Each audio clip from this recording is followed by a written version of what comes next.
Show me your papers, please. That's where we are right now, here in the United States of America. Papers, please. As we normalize Nazi behavior, it's all good. People are throwing up swastikas and making songs about Hitler. I remember a time not too long ago where that wasn't acceptable. It wasn't cool, but now it's, all over the place. And some people subscribe to it and practice it and hail it as if it's something good. Well, now we're at a point where the government is telling us that we need to have our papers at all times because we can be asked for them in an effort to prove your citizenship to the United States. That's Christine Holmes said, Ice Barbie herself. She's like, yeah, at any point in time, especially if you're around an operation that's going on, we can ask you, give me your papers, please.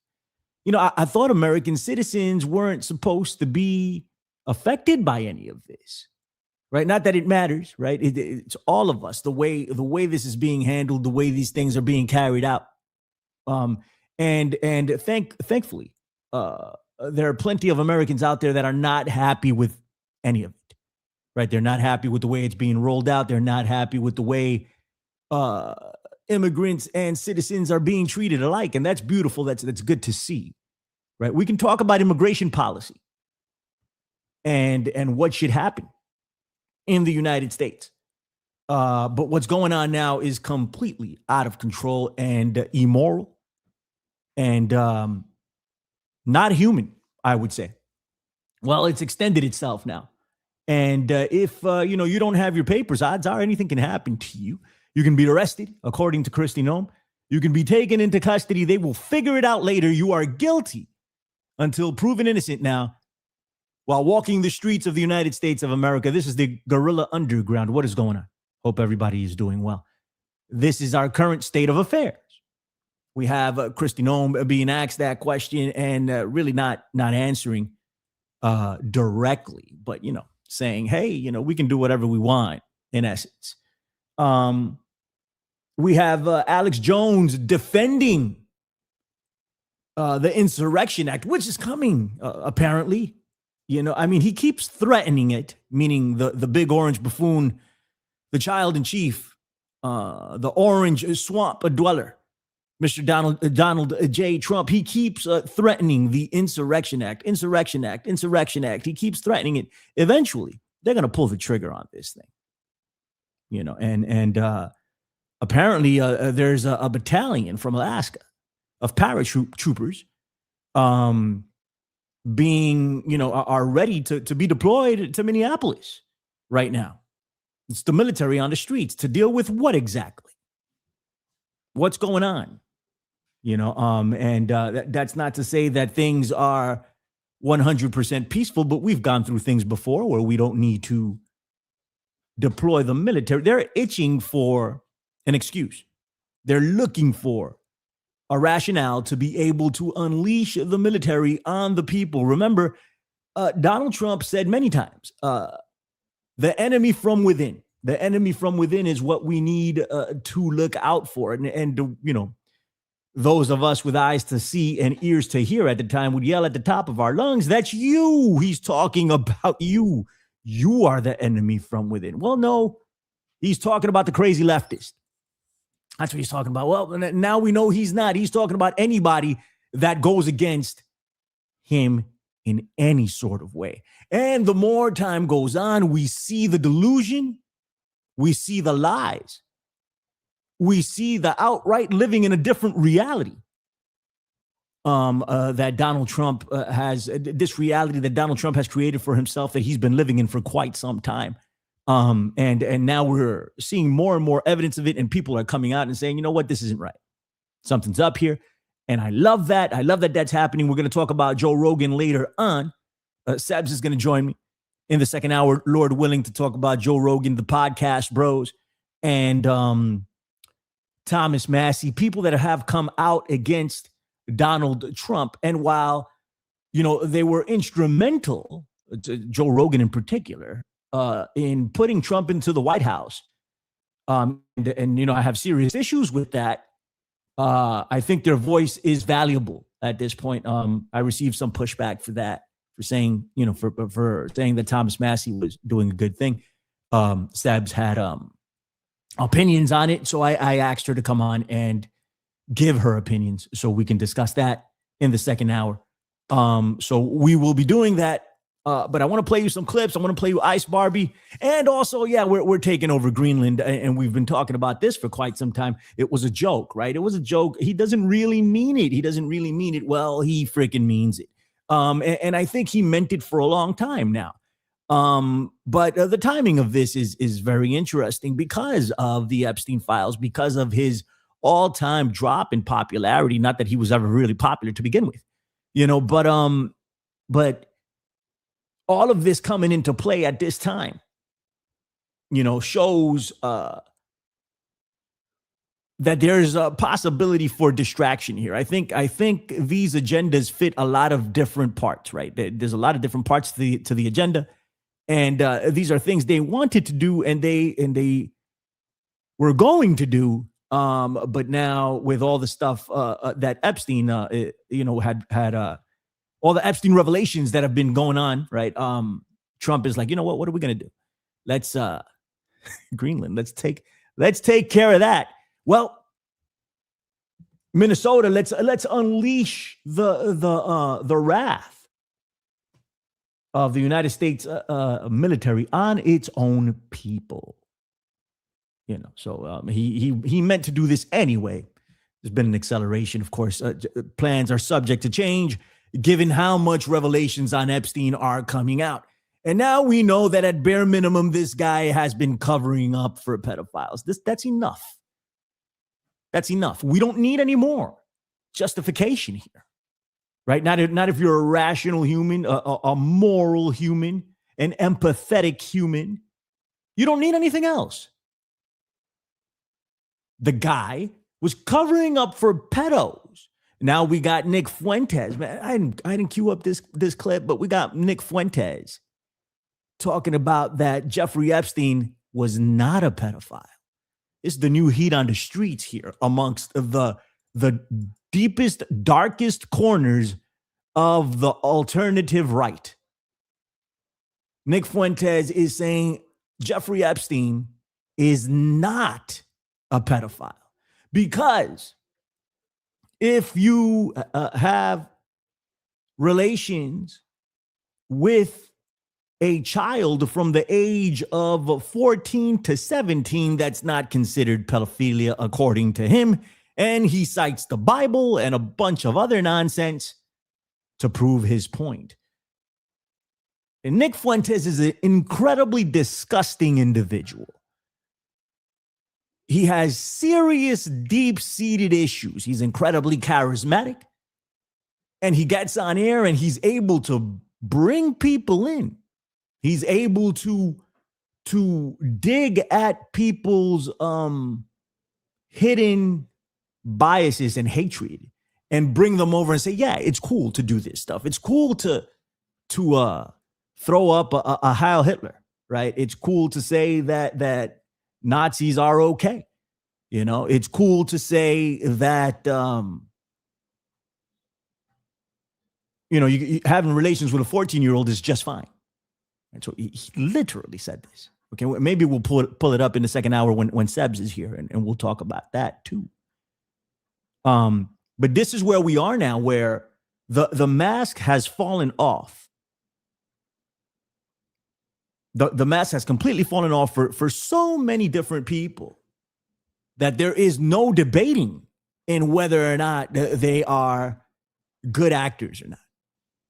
These are bad people. These are evil people. These are people that are selfish. They seek to destroy. Take by all means necessary. Take what it is that they want because they feel it belongs to them. And there is no nothing given to the other side or to anybody that actually owns whatever they're trying to take. So we'll get into Greenland also. Stephen Miller was talking a bunch of nonsense, as he typically does. Nothing but shit comes out of that guy's mouth. we have Scott Bessent, which surprised me. I don't know why it surprised me, but it did. Saying that we need to take over Greenland and that it's something that we need. Scott Bessent is kind of a rebel inside of MAGA. He's we'll get into Scott. We've talked about him before, but he went along with the nonsense, and now Europe has come together collectively because Donald Trump has decided that he was going to levy tariffs on any country that opposed the U.S. taking over Greenland. 10%. He was going to, and 25% with some time. It would grow up to that unless there was an agreement reached on the purchase of Greenland. So Donald Trump is strong-arming these people to take whatever money the U.S. wants to offer for Greenland. This is not going to end well. Hopefully there'll be a pause at least, right? But there are 3 more years to go here, and Europe has sent troops over to Greenland, and many European leaders have come out against the Trump regime and said, "Hey, this is not acceptable. Your acts of aggression towards Greenland, towards Denmark, is not acceptable, and we're not going to go along with it." In my personal opinion, this is the biggest threat towards World War III that we have right now. Okay, the biggest threat towards World War III. We need to get this lunatic and all these crazy people in the administration the hell out as soon as humanly possible. These people need to go. Leading us down a path. I don't want to go to World War III. I don't want to go to any type of war. This has been my issue with politics and the political system since I've become aware of any of this. Is the military-industrial complex and American imperialism, but this is just mind-boggling that we're here. Okay, let's get into ICE. Let's get into Minneapolis and all the stuff that's going on over there. Show your papers, please. We said this. On America Unplugged. I've said it while I was doing the Infinite Fringe, and at the beginning of this show, even we did episodes over on Ground Zero Plus for a while, and just sporadically in different places before we opened up the YouTube channel, which we need to pay more attention to. But we had said this for quite some time. This is going to inevitably affect American citizens. This is not about the illegal aliens. They are using immigration to get at each and every one of us. And now we know that it's not just about black and brown people, because they're shooting white people in the head. And then telling you that your perception, that your eyes are lying to you. They are telling you that you did not see what you saw. Jedi mind trick. You didn't see that. That didn't happen. No, it didn't. No, it didn't. Just keep saying it over and over again. Eventually, they will fall in line. No, not the way you think. No, she was clearly trying to kill this guy. Miss Good, I feel Renee Good. She was clearly trying to kill the ICE agent. There was a report that was going around that he had internal bleeding of some sort. Whatever, man. I mean, and I guess we've come to a point where politics, it takes over common sense, right? Politics takes over your perception, the way you see things, like literally see things, not the way you analyze things, not the way your opinion shapes things, but your literal eyes decoding reality, decoding the picture of what's in front of you. what is being sent up to your brain through your eyes to be decoded is being questioned. Saying, no, that's not what you saw. You are wrong. Give me your papers, please. Give me your papers. We're going to show you Andrew Tate, who got his ass royally beat the other day, which was beautiful. It was pleasurable to my eyes. I had the eyes to see that. I hope you guys had the eyes to see that. What an ass whooping to alpha male Andrew Tate. Very beautiful. We should play it here every week, right? Along with our Doge timer, with all the money we were supposed to receive from Doge. We shouldn't let that go, guys. Okay? We shouldn't let it go. We should demand our money from Donald Trump and this regime. They promised us a lot of things, man, but $10,000 would go a really long way, and that's the sum, anywhere from $10,000 to $12,000 of what they promised us. So let's go get our money. Let's get our money. We want that. I want that money.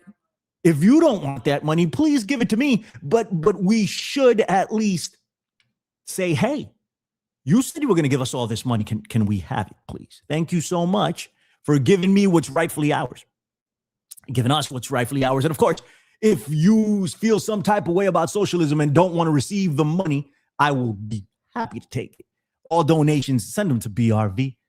I could use like 50 grand. So if 5 people give me their 10 grand, boom, I'm good, you know? So although I fully endorse you taking it and doing what's best for you and your family, they need to give us this money, is all I'm saying. Well, now they're asking for papers. Let's play Ice Barbie talking about papers, please. Papers, please. And then we're going to play, at some point, we'll play Andrew Tate and a bunch of other disgusting human beings. One of them being Nick Fuentes, riding in the back of a limousine, singing Hail Hitler, throwing up Hail Hitler signs. I'm not going to do it. I was about to, but I'm not. They're throwing up, the Hail Hitler and having a good old time doing that, thinking it's a cool thing to do. There's people I don't even know. Some podcasters that are apparently viral and people listen to. It sounds disgusting as hell to me. But whatever, we'll play it. We'll play it here. And I'm going to play Alex Jones, one of the biggest pieces of trash in the history of mankind, calling for the Insurrection Act after all the stuff that man said for years and years and years. All right, so we'll play all that. But let's go to Ice Barbie, this ghoulish creature. Kristi Noem. I remember Jason Berman said that she should run for president of the United States. Imagine. I mean, can it get any worse than what we have now? Maybe.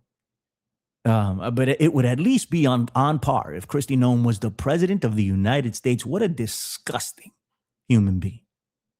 What a nasty human being.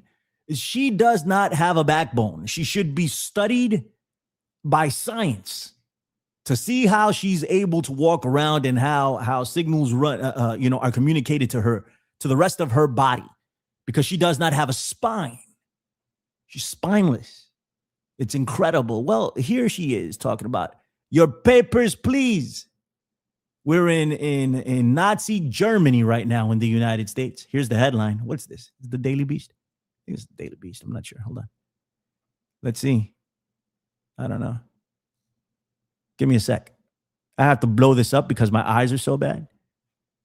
I don't know what this is. I think it's the Daily Beast. Hold on. It is the Daily Beast. Okay. So Ice Barbie warns Americans must be prepared to prove citizenship. Get ready. I want to see your papers, please. Let's play it. All right. And of course, it's buffering because, And now we get an advertisement with no sound. This is beautiful. Of course. Well, I'm sure this is a good advertisement, but I don't know what it's about. Hold on. Let me see if I can get it back. Beautiful stuff. It's gone forever. We're seeing Americans being asked on the street to provide proof of citizenship in Minnesota. Is that targeted enforcement? And are you that's the audio. Americans to carry proof of citizenship? In every situation, we're doing targeted enforcement. If we are on a target and doing an operation, there may be individuals surrounding that criminal that we may be. Let's go back. Follow up. Why are we seeing Americans being asked on the street to provide proof of citizenship in Minnesota? Is that targeted enforcement? And are you advising Americans to carry proof of citizenship? In every situation, we're doing targeted enforcement. If we are on a target and doing an operation, there may be individuals surrounding that criminal that we may be asking who they are and why they're there and having them validate their identity. That's what we've always done, and asking people who they are so that we know who's in those surroundings. And if they are breaking our federal laws, we will detain them as well until we run that processing. You're going to get detained. You are going to get detained by your government in the land that you were born in. You were born here, and you're going to get detained because Kristi Noem, highly unqualified, highly unscrupulous, devilish, ghoulish creature from the depths of hell, says that that is the thing to do. Let's run it back. Follow up. Why are we seeing Americans being asked on the street to provide proof of citizenship in Minnesota? Is that targeted enforcement? And are you advising Americans to carry proof of citizenship? In every situation, we're doing targeted enforcement. If we are on a target and doing an operation, there may be individuals surrounding that criminal that we may be asking who they are and why they're there and having them validate their identity. Ooh, who are you, American citizen? Who are you and why are you here? Why are you walking the streets that you were born in, that belong to you? Why are you walking these streets? May I see your papers, please? I want to know. Oh, you don't have your papers. Why aren't you walking around with your citizenship? Why aren't you walking around with proof that you were born here? Turn around, you're under arrest. And if you act up in any way, we're just going to say you assaulted us. And we have the right to boom,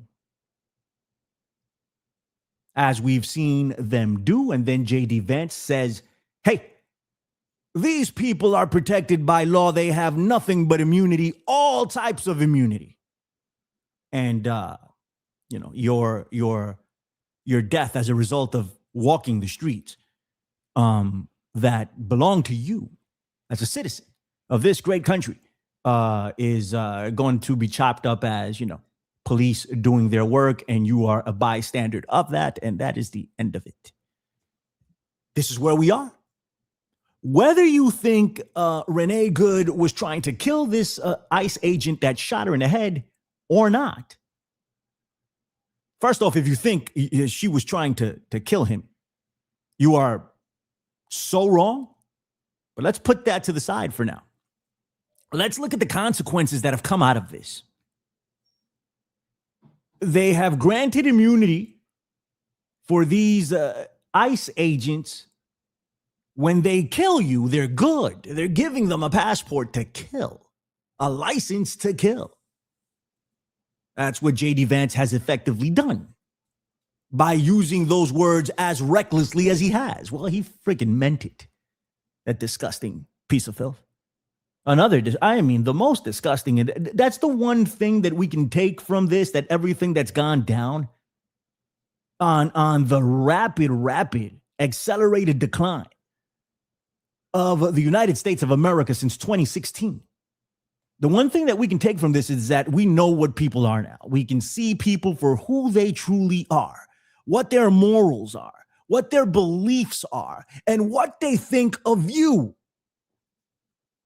What they think of you as people. At least we can see that. The Lord has granted us that. For those of you who want to see it, because there's some people would still have blinders on and are walking around like it's all good. Right? We know now that that's not the case, but whatevs. So immunity to all of that has come out of this, right? They said that these people are immune. And now They are openly saying that American citizens need to be ready to prove their citizenship at all times. This is show me your papers, please. We used to talk about this in elementary school. And I would wonder, how the hell was that allowed to happen in Nazi Germany? How? I didn't understand it. It's like, how do people allow this to happen, especially when the people outnumber the regime by far, right? But those were, the thoughts of a child, looking at things like that. And now, as I've grown older and I understand things a little bit more, and I'm living freaking through them again, I'm like, oh, this is how it happened. This is how it happened. We're dumb as fuck, aren't we? That's what it is. Well, that's the beginning of it. There's also greed and a bunch of other stuff. We'll get into it at one point. We should. But these are the things that have come out of that event. Well, they were going to happen anyway, but that event has rapidly accelerated the pace of the tyranny. It's not a totalitarian tiptoe anymore. It's a sprint to the totalitarian finish line. You got to run for it, run. At this point, go straight down to the totalitarian sprint. We are coining that here on the Guerrilla Underground right now. You are all free to use it as you see fit. Well, that's where we are. That's where we are right now. Where you can be stopped at any point in time here in the United States. We are not free. This is not the land of the free. Full stop. It's not the land of the free. It's not the home of the brave. Not anymore. Maybe we can recapture some of that. But I think the damage that's been done is going, if it's even repairable, is going to take decades to repair. If it's even repairable, I don't know if it is. In the United States, the monetary system, the economic juggernaut that we still are, that was going to go away, at some point, and we were on a decline for some time. But they strapped a rocket to all of this. They strapped a rocket to the decline of the United States of America. Sebs is here. She's here early. That's dope. Let me say what's up. Sebs is here. How are you? Hello. Happy New Year to you. Happy New Year. We've spoken, but I haven't seen you. I know. How are you? Good to see you. Thank you for accepting the invitation. I was telling the people at the beginning of the broadcast that I said things about Thomas Massey, that I was like happy about that, about him coming out against Trump. And when I saw Rogan, the Rogan clip that's been circulating, I don't listen to Joe Rogan. I listen to Steve Bannon, but that's even that to a degree I've limited myself to because I can't take the punishment. So Joe Rogan is very similar and he pisses me off in a lot of ways. But that clip came out that he was like, the ICE, and he compared ICE to the Gestapo. So I immediately thought of you because we had the conversation about that also, when I said that they were useful idiots, meaning the podcast bros, somebody like a Joe Rogan, Andrew Schultz, who's just a freaking dumbass, I can't look at it any other way. Sebs, you can talk, I respect the hell out of Sebs. So when Sebs hits me up and tells me otherwise, I'm like, okay, what did I say that was wrong? That's my default to whatever Sebs hits me. It's not even necessarily that I was saying like, oh, you're wrong about this. And I can't be conclusive about their intentions, right? So I have no idea, like, I don't know what's in their heart, so I can't say for sure. But I would say that it's probably more of a mixed bag in terms of Rogan. Like, oh, was he always controlled? Is he different now? Is he an independent actor? Who knows? I'm just going by like what he's shown in the past couple of years. I got you. I think you're right. I don't mean to cut you off. I don't want to get into that right just yet. No, you're good. I just wanted to let you know that for the audience real quick. You're wrong. So no, but that's my default. Like I'm like, because I think I how much I respect you and I admire you, and I think you do incredible freaking work. So when I get hit up by people all the time telling me how I'm wrong, right? And telling me how I'm crazy and how, all this other stuff. And it's like, all right, whatever. But when you hit me up and tell me, hey, listen, this, that, and the other, it's a little bit different for me because I'm like, all right, like, and we could talk about that later what into did she see? yeah.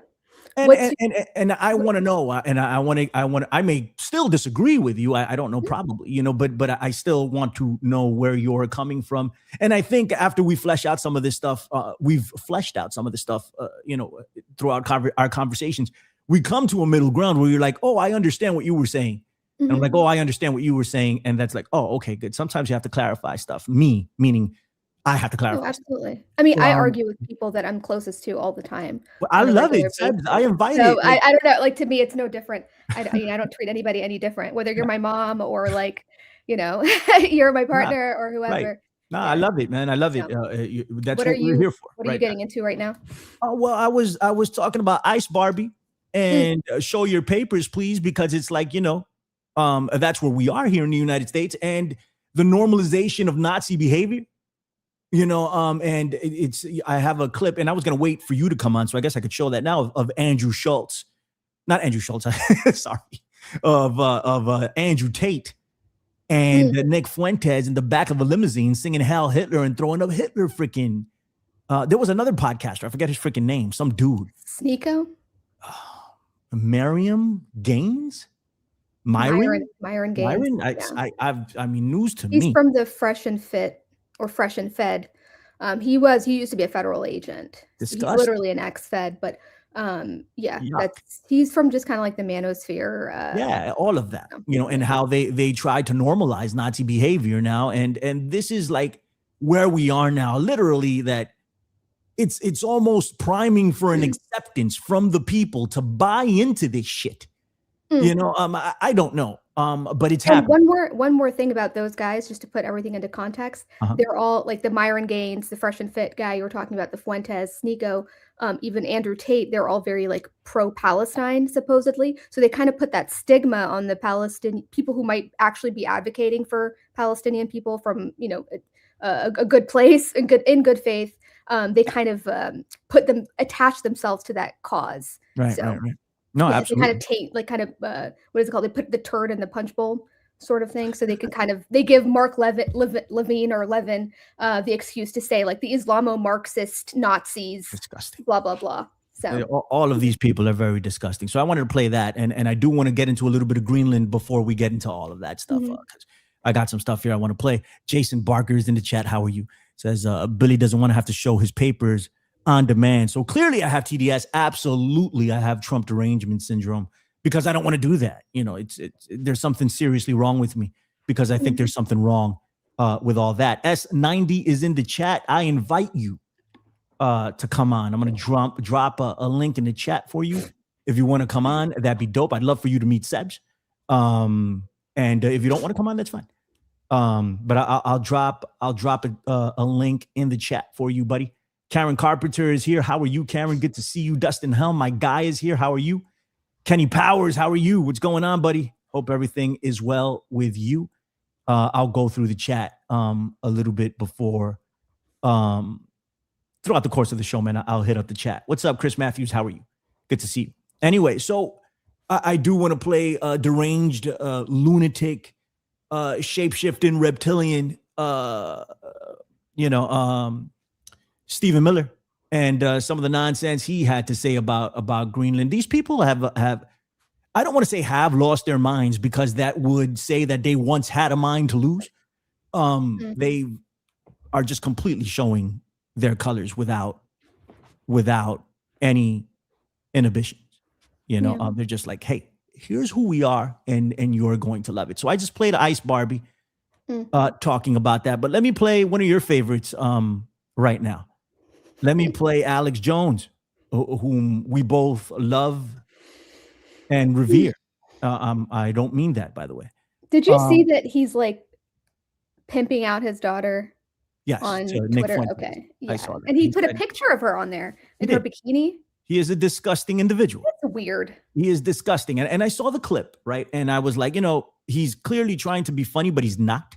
But then he put up pictures of his daughter. Like, I was like, what the hell is that about, bro? And why would you even want to joke about It's weird. It's just weird. Something's wrong with his voice too. Not that it was ever something to write home about, but it's something is going. I haven't listened to Alex in some time, and I heard this clip, and I was like, oh man, I want to play this, and I'm like, something's wrong with his voice. But let's listen to him talk about how we should be sending in troops into Minneapolis. All right, hold on. I guess they must be nicer up in Minnesota, because I'll guarantee you went in some restaurant at lunch in even Austin, Texas, and you started attacking people, you're going to get your ass blown away. I mean, or at least get your ass beat. So the left. This is top alpha male, Alex Jones, who's been caught with tranny porn. The alpha male of all alpha males. Just saying. And super pause on that. Get your ass blown away. just FYI. His phrasing is always terrible, but go ahead. You will get your ass blown away. And the way you like it, maybe. Hold on. You're going to love it. And with the ICE, and they killed the National Guard. Hold on. This is terrorism, folks. This is bullying. And Trump 100% needs to declare the Insurrection Act that is in the Constitution. Oh, there you go. There you go. There you go. Let's play it one more time for the people. The people want to hear it one more time. Did I go too far? I might have gone too far. Hold on. Let me see. I did go too far. All right. Let me see. Guys bust their ass all day. They attack them, even when they're Hispanic and black. And that's crazy.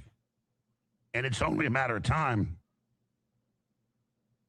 I mean, I saw this footage in Ohio and Minnesota and other areas where they'll walk by a restaurant, there'll be a bunch of IT workers having lunch, and they go in there and start beating the living hell out of them. The hell's he even talking about? I guess they must be nicer up in Minnesota, because I'll guarantee you went in some restaurant at lunch in even Austin, Texas, and you started attacking people, you're going to get your ass blown away. I mean, or at least get your ass beat. So the left, though, that's what they want, is they're trying. There he is, blaming it on the left, continuing to create, or at least, fortify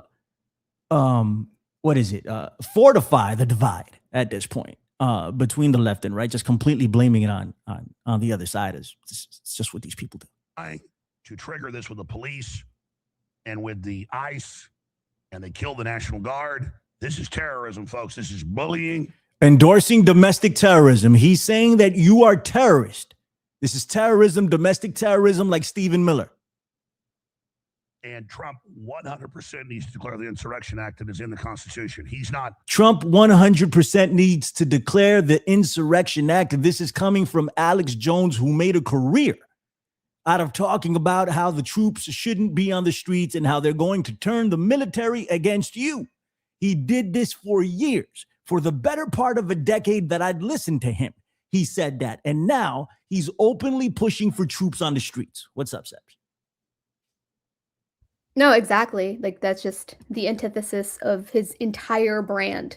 As he talked about, whether it's like the FEMA camps in the Walmarts or the Obama, right, all sorts of things, whether it's the UN is going to do it and they're going to bring international troops. And I don't know. It's just, it is quite literally the antithesis of his brand. But honestly, at this point, it's like he's so full of shit that he's either being blackmailed, like heavily, like he's in some real trouble, or he was full of shit the whole time.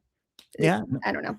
I think you're right. Kind of hard to tell. You know, and that's a hard thing. And I want to have a show whenever if you're interested, at some point, and maybe we'll bring on some other people and talk about like how we got to this point, and was this full of shit from the beginning? You know, because you know how jaded I am when it comes to the alt media and people like Alex Jones. Like I think this guy was full of crap from day one. Yeah. You know, although some of the stuff that he would talk about was true. It was just maybe his take on it. I don't know. That was wrong. I have no idea. But go ahead. What's up? Go ahead. No, I was going to say maybe it's also like just he was always the same, but we didn't have that lens at the time. Right. So it's It's, you know, and I want to talk about all of that at some point. Yeah. But I listened to Alex forever. You know, I just dropped the link in the chat. I listened to Alex forever. So to see the turnaround is like incredible to me. And I'm like, is he being blackmailed and to what end? Something. I mean, because he quite literally says the exact talking points from like Homeland Security. Everything he says is straight up like State Department. And that's not just like some, pejorative, like, oh, he's just State Department talking points. No, quite literally, like him or Tim Pool, like the Jack Posobiec, like there's, a certain crowd and that's what he pushes. And it's kind of like, but it's pushed as some sort of like, oh, this is the radical take on it. But it's so full of shit. Right. It's so full of shit. And I don't even think that he has that much viewership anymore. To be honest, I think he is being replaced by Candace Owens. I think she's going to take the mantle. So. Man, and she's absolutely nuts in my opinion too. And he declared war on Candace Owens, and this is probably an effort to boost views, on both ends, but he still has a decent size. No, he does, but still. If the X numbers are any indication, there's hundreds of thousands of people listening at any given time. Yeah. I mean, it's the same way that Candace Owens and Tucker Carlson gave Nick Fuentes a huge boost when they talked shit about him, and then he just completely blew up. And I'm like, see, that was, and now his rhetoric and his like kind of whatever his edgelord bullshit is kind of being mainstreamed. It's really annoying. And it's hard to have conversation. You called that from day one.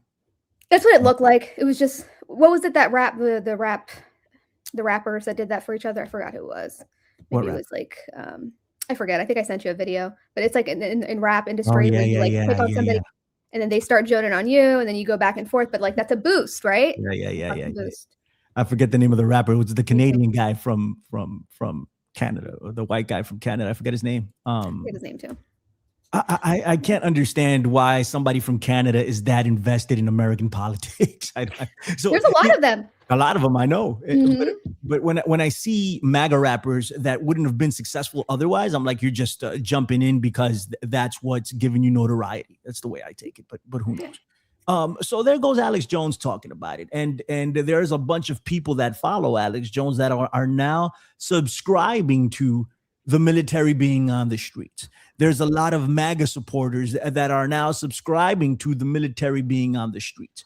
And it's either a lack of knowledge or a refusal to admit that this guy is a lunatic at your own expense. I don't know which one it is. And I don't think we can come to a conclusion as to which one it is. But what are you thinking in that situation? Why are people going against their rights and their best interests constantly? I don't get it. Yeah. No, I mean, it makes perfect sense though, like for Alex Jones and his audience, right? Because he's kind of hammered it on, you're the victim, you're the victim, you're the victim. They're going to come out to get us. And then finally it's like, oh, look, we have our prince, our daddy, our Orange King on the throne now. Like everything's good. And oh, look, they're trying to he's actually using these things that the Democrats were going to use against them to get what we want. So it almost makes perfect sense in terms of like the people who are just blindly following him. Who outsource their thinking or who genuinely trust him, or the people who just don't have time to follow this stuff and they kind of just work and are like, oh yeah, Alex knows these. He's never steered me wrong. Hey, that's a really good name for a podcast. Outsource your thoughts. We should do that, you and I, once a month. Outsource your thoughts. Or please stop. Stop outsourcing your thoughts. Yes. The Pentagon readies 1,500 soldiers to possibly deploy to Minnesota, officials say. Here we go. And, he's probably going to invoke the Insurrection Act. Mm-hmm. What does this mean for us as a people here in the United States? I think it just...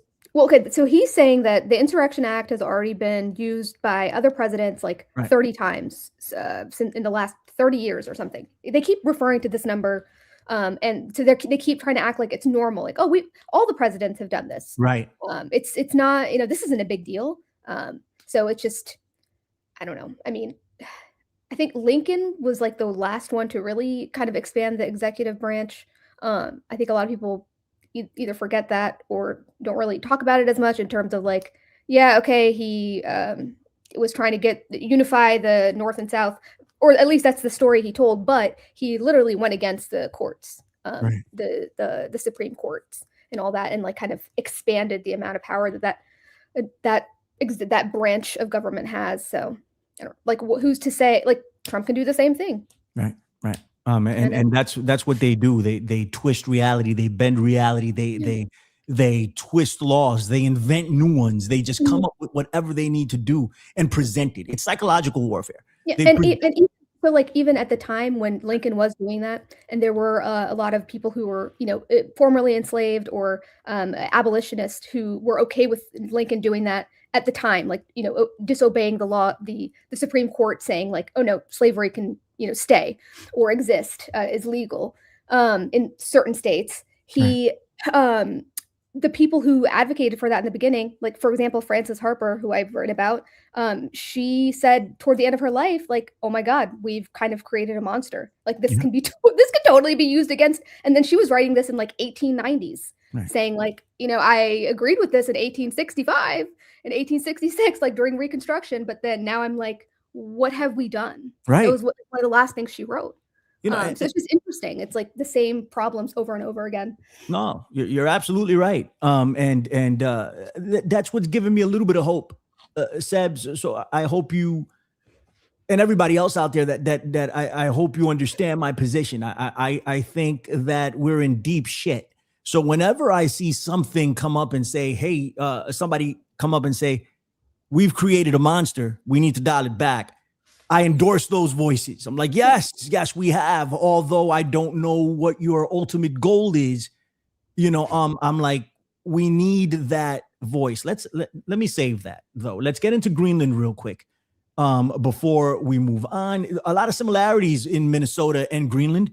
He wants to send troops over there. He wants to fully take over there. He removed. He's saying it's going to be up to the people. I'm curious, how would they decide? How would those 66,000 people decide? Well, he's trying to bribe them. What's that? No, I'm saying like he keeps saying like it's going to be up to the people, but like, are they really going to get a say? I'm just curious, like how that. What say? What are they going to get? It's well, up he's to the saying people. It'll be up to the people. So I'm like curious, like, well, how does that work? How do they decide? It doesn't work. It's not a thing. He's just talking out his ass as per usual. He's trying to bribe them. He's trying to give them all money. They still don't want to come, and I don't blame them. Why would you want to come here? People talk about, oh, there's no one coming through the border anymore. That's a huge accomplishment. I'm like, is it? Mm-hmm. Is it that no one wants to come here?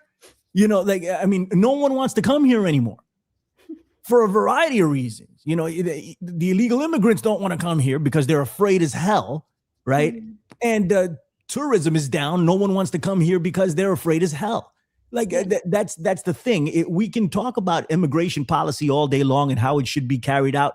Obama did it better than you guys. Right?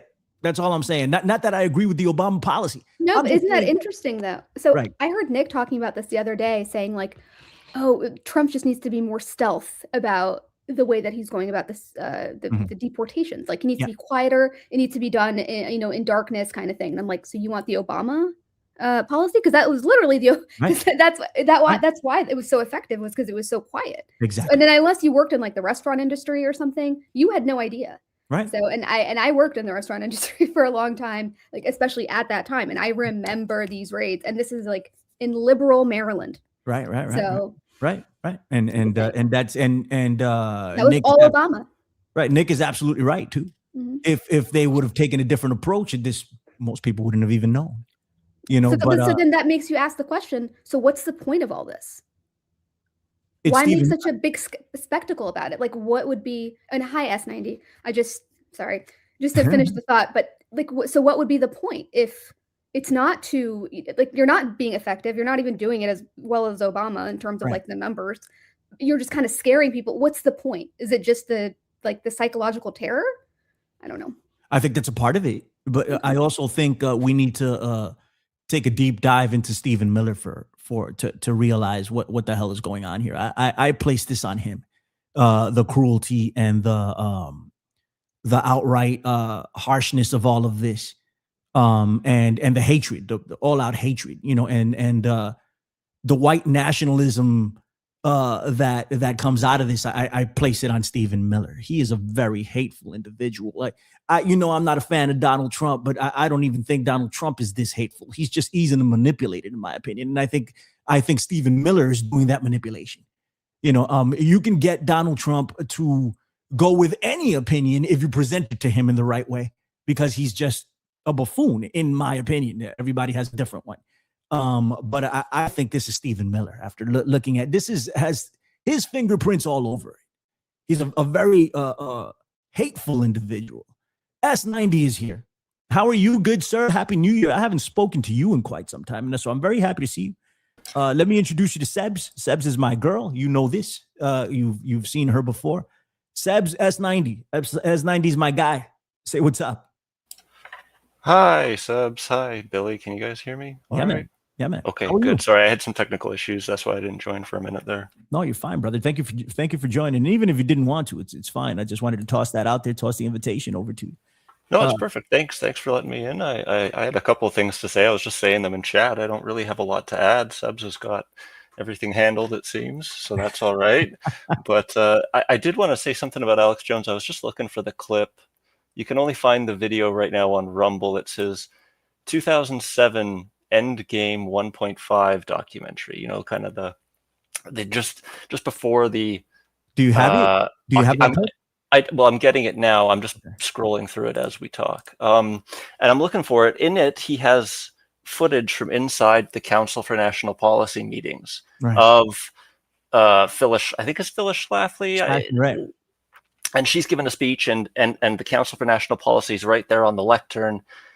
But of course, he never addresses this. He sort of just goes with the talking points that are delivered in the video. He portrays it as a positive thing, sort of as patriots getting together, but he doesn't kind of address the fancy room or the lectern or the big names or the suits in the room. And I'm sorry to say it, but like 90% of conspiracies at this point can essentially be traced back to the Council for National Policy in the modern times, or to the John Birch Society before them. And these are the groups behind Trump. So we shouldn't be shocked when it's almost like because the Greenland stuff with Trump is one thing, but I've noticed a resurgence lately of all the people saying that Greenland is Hyperborea, Greenland is Atlantis, Greenland's got this, Greenland did whatever, right? Just 50 different conspiracies all about it. Right. And at some point, one of these is going to come true, and we can laugh at this stuff now. I always say this about Q too.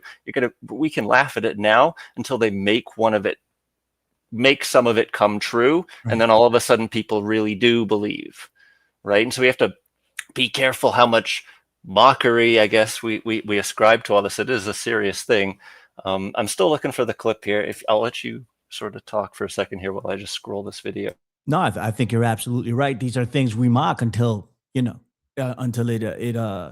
manifests in something. We need to keep a close eye on all of this, and the situation with Greenland is not a good one. I think it can pop off World War III. Also, you made a lot of great points talking about the origins of modern day conspiracy theory, it took me years of being inside of this and talking to the players, your favorite conspiracies and the people who developed them, and talking to them to figure out that I'm like, wow, something's seriously wrong here. It's like they all knew each other way back when, way before all this popped off. Like, just as a side example for for everyone in the audience and whatnot, most people have heard of Carol Rosen. She was Werner von Braun's secretary. She has the very long silvery hair. She's very famous in conspiracy land. She's the one who delivered the conspiracy that von Braun said that first there would be the communists, then the terrorists, then the aliens or whatever. She was the one who was, quote unquote, his secretary, who created that conspiracy. And she sort of acts like she just met Stephen Greer and the other people in the UFO disclosure movement. But it turns out, it was like their neighbors in the 70s and stuff like this. Like, this has been going on for a while, and there are some hints of these people knowing each other way before they say they do. Like, Trump had Roseanne Barr. He drove her onto stage. He was her chauffeur for her birthday party or something. Right? There's a lot of old things that have happened that we've kind of missed that are still vaguely out there that I find interesting. And so that was just a side example. But a lot of this, like, Alex Jones has always talked about his my daddy and the John Birch Society, and it's right out in front of us, people. Like, it really is right out in front of us. And the John Birch Society is the sort of the originator of the Council for National Policy, which is what exists now. Yeah. And everyone knows the CFR, but nobody really knows the CNP. I wonder why that is. And you go to the leftists and you tell them about the CNP to see if, like, it could get more spoken about, but they just yell at you and say, "We already know, go away." And then you go and you talk to the right-wing people and they're like, "Well, this doesn't sound so bad." And it's like, well, all right, so where am I at this point? And to a big degree, I've just checked out of this whole thing, because this conflict between, quote unquote, the right and the left, it's really just the right hand and the left hand that are beating us, right? And we have to pick our favorite and hope that it's just such an awful situation. It really is. And it's a lot of the backstory of, sorry, what I meant to say was that conspiracy that's been sort of bubbling under the surface for 30, 40, 50 years before Trump was like one of the two funnels that led into him getting elected, right? Absolutely. Along with kind of your Christian Republican, and I'm not throwing, like, I am a Christian, I'm not throwing any of this under the bus, but it's almost like pro-Israel. It's like Zionist Christianity. And it's funny because the motto for the Council for National Policy is Judeo-Christian values. Judeo-Christianity is not Christianity. I'm just going to say that right now, right? Yeah. Like, this is something else entirely. And this is why everyone's getting up in arms about Trump being so pro-Israel, right? I don't know, like, at some point he has to make the moves he wants to make, and, support be damned, essentially. Like, they got him elected the second time. Bannon's talked about getting him in for a third, and some of the dummies have said, like, I'd vote for him a third time. Like, okay, whatever. That's not really that frightening yet, but everything he says, he tries to make happen. So we got to keep an eye on that. But for right now, let's say this is his second and final term. Anything he wants to do, he's going to do. Support be damned. He's gone basically pro-Israel, colonizing, essentially economically colonizing Venezuela, right? Turning it into a resource colony in a way. I don't know what's the. Go ahead, finish up. I was going to say, what's the point of Greenland then? I don't really know. Maybe there is trillions of dollars of rare earth or oil, or maybe it's just about the strategic value, like he claims. There's probably something more to it. The fact that all the conspiracies popped up again about Greenland, saying, oh, it's the Hyperboreans, it's the Atlanteans, it's whatever, it's the fallen angels, it's whatever. That popping up now, I'm just waiting for, them to make it come true, essentially. That's my problem with all this, is a lot of the time they make it come true. And that's my problem with, like, Q and UFOs and all this stuff. Yeah, we can make fun of it now, but they pretty much have admitted they plan on making it come true. So when Trump, or when Bannon, especially when Bannon says, and then I'm going to Sebs, I want your thoughts on all of this before I play this clip. When Bannon says we're going to run for a third term, I take it very seriously. I don't think he's bullshitting. I don't think that that he's lying. I think that it's serious, and this is what they intend to do. How successful will they be is a different story altogether. But I think they intend to do these things. Listen, recently we covered this on America Unplugged. Trump was talking about abolishing the midterm elections. Says we don't need them. I take that seriously. He means this. How he will go about doing it is a different story. Will he be successful at doing it is a different story. But would he get rid of these elections if he could? Absolutely, in my opinion. And this is something we need to take very seriously. They mean what they say. You know, they're look at where we are now with Greenland. Initially, when this whole Greenland talk popped off, people said it was, a joke. It's Trump being Trump. You can't take him seriously. Well, it's very serious now, to the point that 8 European nations have come together and sent troops over to Greenland. Because Doofus is tariffing all of these countries until they give him what he wants. So I take it very seriously. I think you're right about the CNP, who is, I would say, the big brother organization to the Heritage Foundation. And the Heritage Foundation is well known, and people know how instrumental that's been in the Trump regime. Also, John Birch. I think John Birch is responsible for the majority of the conspiracy theories we have circulating nowadays. And all you have to do is go do a little bit of research, and you'll see how much of this we can trace back to John Birch. That doesn't mean all John Birchers are evil. Tony Arterburn is a John Bircher, and he doesn't subscribe to what I have to say about the John Birch Society. But me being a conspiracy theorist, or at least a recovering one, I feel like these people were directly responsible for hoodwinking me to the bullshit. That's not to say there aren't real conspiracies. We talk about mind control here all the time, which is, in my opinion, one of the main reasons we're here. And that's another point I want to make before I hand it over to Sebs. You made a hell of a point about Christianity, because it's, and I've said this many times, but it bears repeating. It's the conspiracy theory route that got Trump elected. Yes, it was the conspiracy theorists that got Trump elected, but it was also the Christians, the Christian nationalists. And I do consider myself a Christian also.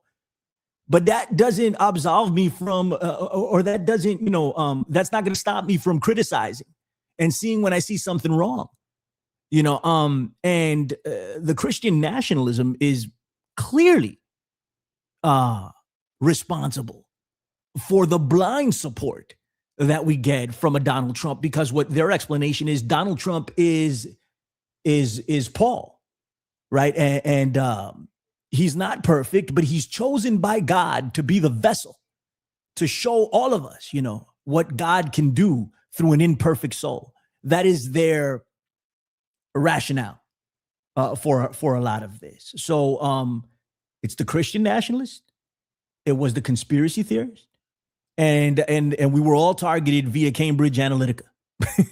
And that's why I always harp on that. Not that that's the only thing, but that's one of the provable things. You want to talk about some real mind control. That's real mind control. It's a real mind control weapon used against the American people and the people of the world. Admittedly, for years and years and years, Michael Flynn was a part of it.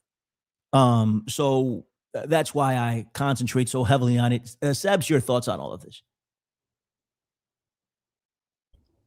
No, I completely agree with a lot of stuff that's being said in terms of the different dynamics at play. I guess one thing I would say about maybe the Greenland thing, which I think you and John touched on last week when you had a show, but I think John made the point about maybe it's, to disband NATO, because that would kind of do that, right? If that would, because then all the European countries could essentially dump all U.S. treasuries and basically, the press of a button and just kind of get away from the U.S. in general, which I think would heavily affect the U.S. But again, I don't know if that is even possible, just because all the corporations are so mingled together, and that's really what runs this thing. I think not necessarily nation states. Right. So I guess I'd just be curious, maybe if that could possibly be it, as a way to trigger the disbanding of NATO. But that's just a thought. Well, no, we mentioned that, and I forget who it was that put me onto that idea. It wasn't me, but I brought it up at the end of the show last week, when I was like, maybe who benefits more from this than anybody else? It's Russia, right? To disband NATO and China too. yeah, and then they can go ahead and do whatever it is they were going to do, even though that's not, it wasn't going to stop Russia in the first place. They've been doing whatever they wanted to do for a long time. So, and then there's the Russia apologist within conspiracy theory circles, which I don't understand for the life of me. Oh yeah.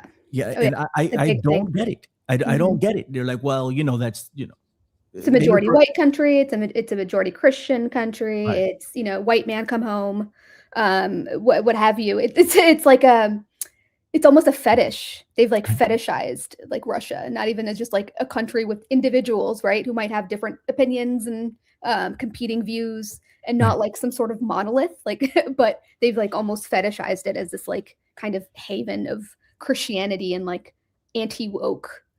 So the conspiracy theory that the Rothschilds were kicked out of Russia, no proof. Yes, of yes, Putin kicked out the Rothschilds, right? Or he kicked out the Jews. Putin says the thing I like, so I like him. It's as simple as that for some people. Yeah, that's true too. You're right. Actions don't Tucker matter. Carlson's pretty big on that as well. He's pushed that a lot, and I think Tucker went to Russia and was like at the grocery store smelling the bread. He did, and being very cringy. But, right. I remember all of that. Yeah, I remember that too. That was funny. S90 set this up. You sent this to me. Oh, right. Yeah, you got to skip to 135:09. It was. It's sort of at the end of the film when he's wrapping up his thesis about the Bilderberg Group, but he's featuring people like Jim Tucker and Glenn Beck right before he features Phyllis Schlafly, and they're talking about the erosion of the Constitution and fighting back and stuff. And so this clip in his film right here from, as you can see, 2007 and Game 1.5, from at least 2007, he's been either fed footage from, had people at, or been himself to this group, which is the spiritual successor to the John Birch Society. And as you said, intimately related with the Heritage Foundation, who is intimately related with the Israel Heritage Foundation, which is the group that gave Trump the Silver Crown of Jerusalem, which is why I included the second link in the chat there, Billy. You were saying that some people think Trump is like John, he's an example for us to follow. However, some people like Rabbi Ben Avram, whatever, thinks that Trump's literally the Messiah and has written a whole book about it called Trump, the Messiah and the Third Temple, a prophetic, theological, and political analysis of the future of Israel and the world, like as an afterthought, of course, right? That's the attitude that people don't like. That's the attitude that the conspiracy mind, that the haters latch onto. Like, there's things you can hate about anyone. And if someone latches onto it enough and goes around handing out pamphlets and stuff, you can turn anyone against anyone, right? Yeah. So let's just be honest. Like, everyone has flaws. We'll call that a flaw of a certain mindset, right? And whether you make your whole life about hating that, kind of like a Nick Fuentes, who seems to have done a complete heel turn on that issue recently, unless I'm completely misinformed, because all of a sudden he's saying it's not Israel. Am I wrong? Did anyone else see that? I swear he did a heel turn on it because it was sort of the opinion of Candace or someone he doesn't like. So he must therefore do the opposite of them. It's so everything's just so reactionary. Right, he was saying that Epstein he's trying to differentiate himself from the low IQ anti-Semites because he's a high IQ anti-Semite. Yeah, exactly.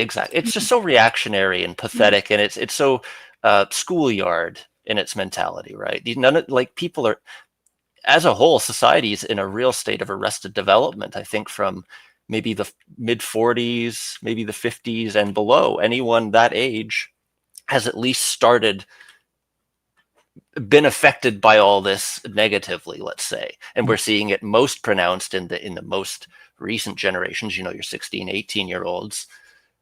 It's pretty bad. The kids are not all right. Nick Fuentes, like he's like 28 years old. He's nearly 30. So I mean, at a certain point, it's like, it's not a kid. You're right. You're right. Almost a 30-year-old man. You're still trying to appeal to high school students. It's like, what's up with that? But some people are afraid to move on. But that's also another thing. Is what I'm saying is sort of the childish mentality is is kind of growing older, if you know what I mean. People are more like a 50-year-old today next to a 50-year-old 100 years ago, etc. Like we're seeing a real degradation of everything from for house construction, our buying power.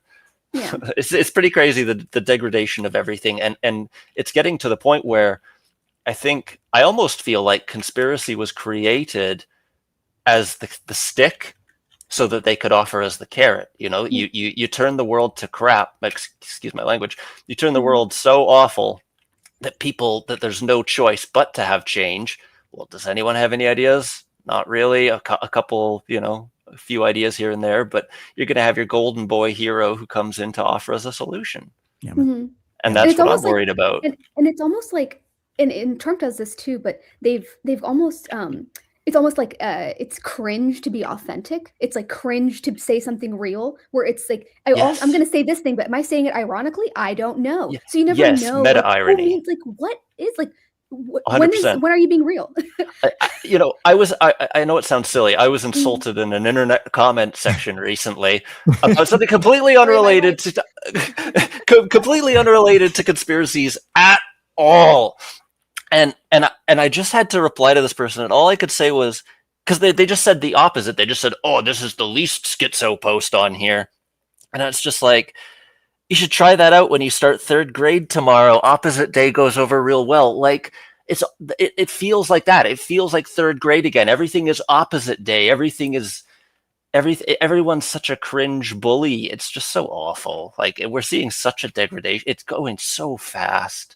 Yeah. And I really do blame the internet at the core of it all. I know it sounds stupid and fuddy-duddy. I love the internet. I love computers. I spent my whole life about it. And that's how I feel like I have an informed opinion. This is really the root cause of most of what's going on in society is the internet. And it's not going away, so whatever. It's like guns. It's like guns. If you can make all guns go away at once forever, do it. Go ahead. Right. But you can't. So it's only going to get worse. And I love the internet as well. But social media is, in a large part, responsible for where we are right now. The podcast bros, which we're going to get into shortly, are responsible for where we are right now. And they were handed their opinions because it's clear that they haven't constructed opinions of their own. They were handed their opinions by social media and by the internet, right? Where they chose to be. Right. I learned about Alex Jones through the internet, and, that's not to say we need regulations on the internet or anything like that. I'm not for that, but it's a tool for manipulation. If you fall into these traps, if you fall into these rabbit holes, and it's really, really hard to get yourself out of it. If you had like a healthy population, then it wouldn't matter. You could have the internet, you could have nuclear weapons. It wouldn't matter because those things wouldn't be used because you have healthy individuals kind of, That's living like existing. But it's like, I think at the end of the day, it'll be like we are our own, we are responsible for our own demise, unfortunately. Let me see if I can. Oh, I'm sorry. I thought you were done. Go ahead. Or victory, right? Or it could go either way. But because if it wasn't for the internet, it would be, the newspapers, or it would be the church, it would be like, so I feel like it's still the same problem over and over again. So even if you did get rid of the internet, it's like, you're still dealing with the people with the same pathologies. That's a good point. Fair. Allow me to rephrase, given what you just said. Social media and the internet have accelerated this. While, the television did its part in accelerating it, the internet has done that.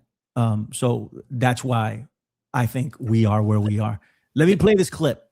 Let me see if I think it's going to play. The internet's let everyone do it privately, though. I have a crass example of this. It's basically in every medieval village, there was one person who fancied sheep, let's say. And the village, if they ever found out, they'd chase them out of town if they were lucky.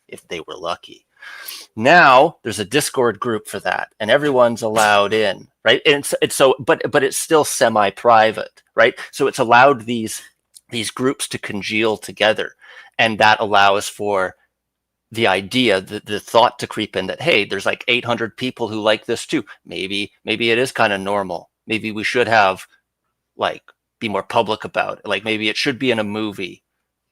So it has allowed a degree of evil to really stick together and start to congeal and find ways to invite people in. And it's really bad. Like you couldn't do this with newsletters. You couldn't do this with the TV or the radio. Not It's an this acceleration. way. This is grooming, and I don't use that term lightly. Right? No, it's an acceleration, and it's a wider net to cast. Yes. But you still have like the people that would be susceptible to it in terms of like, of course. Right? Like so, like if you had like people were not as susceptible to it, they've dealt with the traumas, or they've kind of didn't have the maybe upbringing that they did, or just weren't treated like shit, or whatever it is, right? Or like they didn't make the choice that they did, then because free will, but that's a whole other thing. I just think that like we would be fine, right? But because humans, I think that's part of the reason why. I just think the internet broke the balance. To it. Like yes, I agree that it accelerated though. I concede that. No, it definitely accelerated, and we're all susceptible to different degrees. But we're all susceptible to it. There's no one that's immune to any of this. And the AI is going to harvest all the data about all of us and know exactly which buttons to push. Well, that's the next. So step. That's a fun step. Yeah. Well, I mean, at the earliest stages of it, it's Cambridge Analytica. There was data harvesting. That's how they were able to target people, and cater to them exactly what they wanted to hear. They did. That's AI. It's I know what you mean at a higher sense, at a more developed sense, and that's the next phase of all of this.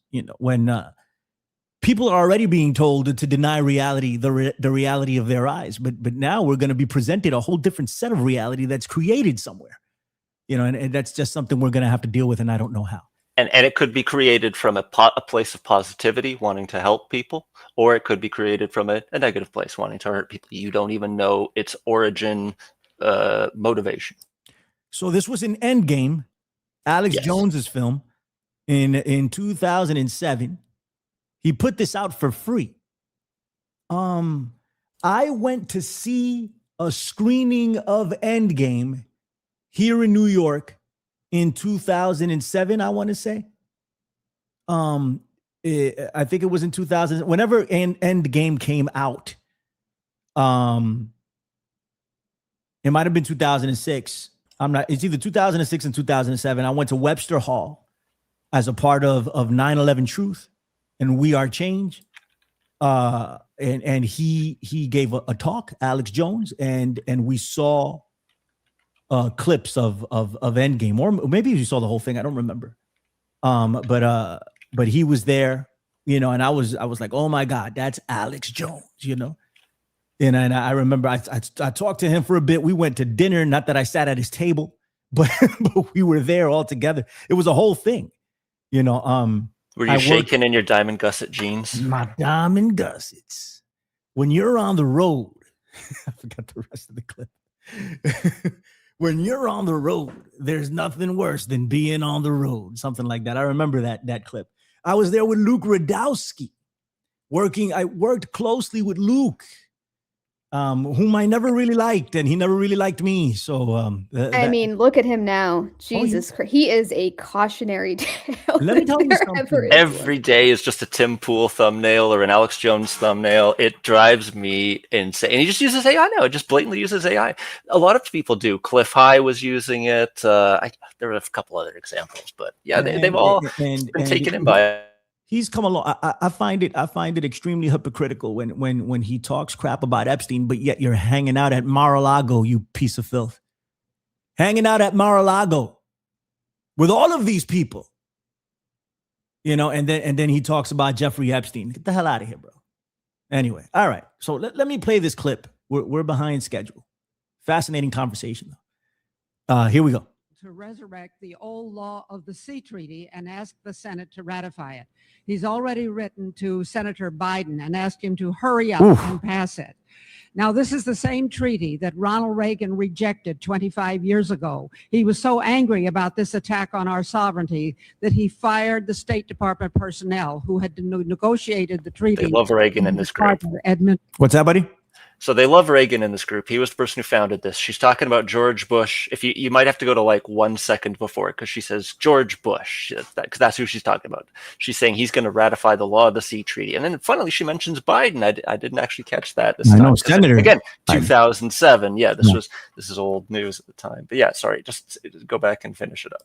Administration. One of the original creators of this treaty was a public supporter. Okay, I guess that was it at the end. But yeah, whatever. Woman right there in front of you. So he's got footage from inside their meeting, inside his 2007 endgame. So at least since 2007, has he been around or influenced by or receiving information from these people? And these are the people behind, again, Trump, all of it, all these side groups. They were behind America's frontline doctors during the cough 19 thing.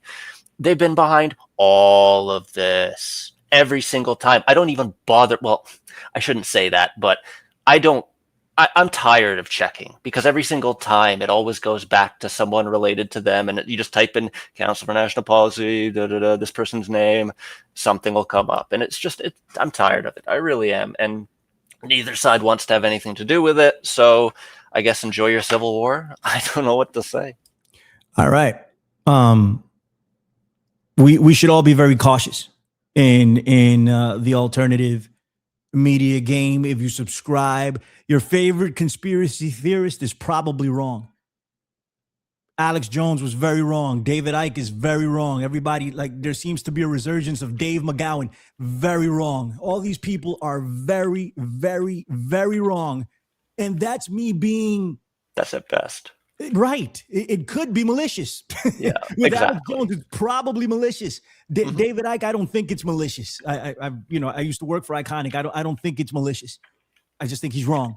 Dave McGowan might have been a good dude. I don't know Dave McGowan. I never met Dave McGowan. I just know the majority of his research is not provable. It's a bunch of nonsense. There are provable circumstances, and he puts everything together and comes up with an opinion based on circumstantial evidence. That's what it is. There is no proof behind any of his assertions for the most part. But all of this stuff came out of, or was birthed out of, everything that S90 just said. In particular, CNP, John Birch. There's more, but John Birch is as far back as I go, and this is modern day conspiracy theory. Yeah, Adnan Khashoggi with the boat he sold to Trump or whatever, and then the deals with Epstein that he wasn't, and then his cousin or his uncle or whatever, that whole nexus. If you like looking into Khashoggi, that's an interesting tie-in with this. They're up to their necks in it, and they didn't cover their tracks very well. I guess they didn't. It's really weird. Yeah, I guess I feel like it's like that scene from Game of Thrones, where it's like, why didn't she show up to court? And the one person clues in and says, because she doesn't intend to suffer the consequences. Right? And so it's like, maybe they don't intend to suffer the consequences. All right. So let's do this. Let's do this podcast bros thing. I really want to hear what Sebs has to say about all this. Listen, I didn't think Donald Trump was going to get elected in 2024. I didn't see how he would get elected, given the crap he was openly talking about, attacking American citizens with the military. He said all of this. Some people say, oh, well, he didn't say he was going to do this. Yeah, he freaking did. Openly talking about straight nonsense or just things that would go against the American public. But, people didn't care, voted for him anyway. It was a big turning point when Joe Rogan had him on, and Joe Rogan, the biggest podcaster in the world at the time. He's fallen a few pegs since, but massive audience that listened to everything Joe Rogan has to say. If Joe Rogan says it, it's probably true. According to them, it is gospel. He endorsed Donald Trump, clearly knowing nothing about him. Now he has, because if you endorse Donald Trump in 2024, for the 2024 election, you didn't know anything about him, or you willfully looked the way, one of the two.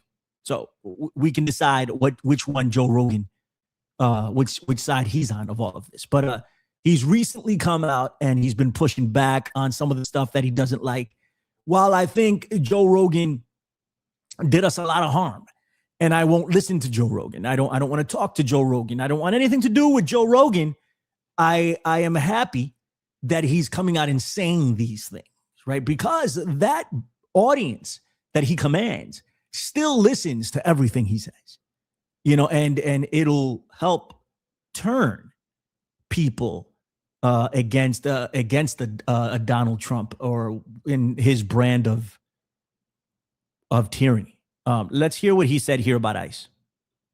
People in the streets just roaming around, snatching people up, many of which turn out to actually be U.S. citizens that just don't have their papers on them. Are we really going to be the Gestapo? Where's your papers? Is that what we've come to? You don't want militarized people in the streets just roaming around, snatching people up, many of which turn out to actually be U.S. citizens that just don't have their papers on them. Are we really going to be the Gestapo? Where's your papers? Is that what we've come to? Now, there's Joe Rogan. Now, Donald Trump said he was going to do all of these things. He said it. He said it. If you were paying attention, and you know what? It's fine. Come to terms with it. If you weren't paying attention, I wasn't paying attention. It's fine. I listened to I listened to Alex Jones for 15 years. Those last 3 years, I was like, those last 4 years, I was like, I don't know about this guy, but I still listened. I listened to David Knight for a while, but I'm not immune to any of this. Neither is anyone. But Donald Trump said that he was going to turn the military against the people. He said that so many times, but people didn't. I don't know. They wanted to look the other way. They still thought, hey, at least it's not Kamala Harris. Sam Tripoli says that all the time. Hey, at least it's not Kamala. It's like, it was Kamala Harris at Epstein Island diddling kids. I'm just saying, so here we are. Regardless of that, I have a lot of resentment and disdain towards the podcast bros for their role in all of this, spreading ignorance, right? But if they're turning around and pushing back, I see that as a net positive. I think we're going somewhere here. Now, I'm going to turn the floor over to Sebs so she could, and you can get into all of them. You get into Rogan and all the rest of them, even Thomas Massey, who is not a podcast bro, but he has been an active voice against Donald Trump from within the Republican Party, which is rare. I want S90's thoughts before we go to Sebs. We're going to turn it over to her, but give me some thoughts before we do. Nope, I'm excited to hear. All right, it's all yours, Sebs. Yeah, so again, like we said before, I don't want to put all of the, quote unquote podcast bros into under one umbrella and just say okay, you guys all think the same, because obviously everyone's going to have their own mind, their own heart, and their own intentions and reasons for doing things. But specifically as it pertains to Joe Rogan, just last month, I guess right after or right before he said this about the Gestapo, ICE being like Gestapo, he was also complimenting Trump on how he has been doing a lot of deportations and how the drug the fentanyl use has gone down since he's been president. And it was incorrectly cited source. It didn't even make any sense, but he was quite literally saying that 2 weeks before, I guess, he made this comment here. So that's something that Joe does in terms of he'll say something, depending on the guest that he has, he'll say things that appeal to this demographic, or they'll appeal to that demographic. And then that way he gets to keep everybody engaged and oh yeah, Joe's really got a point here. Yeah. And so he gets kind of excused in a way from all the other things that he's done, because it's one day he'll have on an Abby Martin or something to talk about Gaza. And then he'll have on Jim Baker, FBI. And it's kind of what, giving the State Department talking points. So it's just, it's I don't know. It's almost like a mind game that he plays with his audience. Sorry, S90, go ahead. He's like the ultimate fence sitter, or he's trying to be objective. You can't really tell, right? Yeah. Yeah, no, that was interesting. Yeah. So it's just something that I've noticed with him specifically, and it really just has to do with the guests that he has on, and then he'll be like, "Oh yeah, that's a good point," and then somebody else will come in and make a completely separate point, or an opposite point, an antithesis to the point that was just made, and then he'll be like, "Oh yeah, I could see that. That makes sense too." And it's what do you think? right? I'm just curious. It's like, what do you actually think? Like, are you just going by the vibes of what people are seeing right now? Because it's kind of hard to excuse the ICE thing, especially with the angles. It looks, she obviously had her wheels turned, and unless you're just like lying, it's hard to kind of say that she was trying to like ram the guy. But so that's one of those obvious things where like, yeah, he's going to align himself with the quote unquote the right view, right? But again, like I said, 2 weeks prior to that, he was commending Trump on how he's gotten fentanyl use down because of all the deportations he's been doing, and I guess blowing up the Venezuelan boats. So it's kind of hard to say. Like, maybe he really does feel the way that he does about the different opinions that he gives that seem to contradict each other. Maybe he's just like that open-minded. But at the end of the day, it's like it screams either coward or liar, or strategist. So I that's just my view on that. What do you think? I don't disagree with any of that, right? I my position is with this, right? And like I said, I am not a fan. I don't know if I was never really a fan of Joe Rogan. I tried in the beginning to listen because everybody else was, so I was like, let's see what the big deal is about, but it just never really grabbed me. I still don't get it to this point. It's like people listening to Tim Pool. I don't understand it. Like, it's the most charismaless, like there's nothing to it. I don't get it, but people listen. So I subscribe to a lot of what you said. I'm just saying, regardless of their intentions, which may suck at the end of the day. And this is me talking out of desperation. I am desperate at this point to try to change this around. I'm being open and forthcoming with it because I think we're in a really screwed up position. Some people that don't think we're in a screwed up position, they have not been affected by it maybe, or just don't care. They're that deep in the rabbit hole. I don't know. But this is, in my lifetime, I've never seen anything like this. We're threatening to invade Greenland. Iran, we're going to bomb. They're going to take over Cuba. It's only a matter of time. He's declared himself. I wish I had the picture. I know S90's probably seen it. You too, Sebs, of Trump saying that he is the acting president of Venezuela. He literally said that. He's going to be the acting Shah of Iran. He's the new Shah of Iran. People are giving him prizes to try to suck up to him. FIFA, the soccer organization, created a peace prize to give to Trump. I saw that. It's pathetic. It's incredible. The Machado from Venezuela decided, hey, let me give him my Nobel Peace Prize. And the piece of crap had the audacity to accept it. It's like, wow. It's insane where we are right now with this lunatic and these very hateful, evil people. And I don't take that lightly. I don't say that lightly. There's evil or mentally deranged, you pick, but they're that, whatever that is, this administration embodies it. So I want people to see it, to say, be like, listen, this is wrong. There's something wrong with this. But is he even saying like that there's something wrong with this, or is he saying, oh, are we like the Gestapo? And then if you notice, whenever they criticize the administration, they never mention Trump. They say, oh, it's Pam Bondi, it's Kash Patel with his crazy eyes, it's it's Don Bongino or Dan Bongino, whatever his name is. They always go after like the people around him. And they never really directly criticize him. That Tucker Carlson does this. I've noticed Joe Rogan does this. They all do this.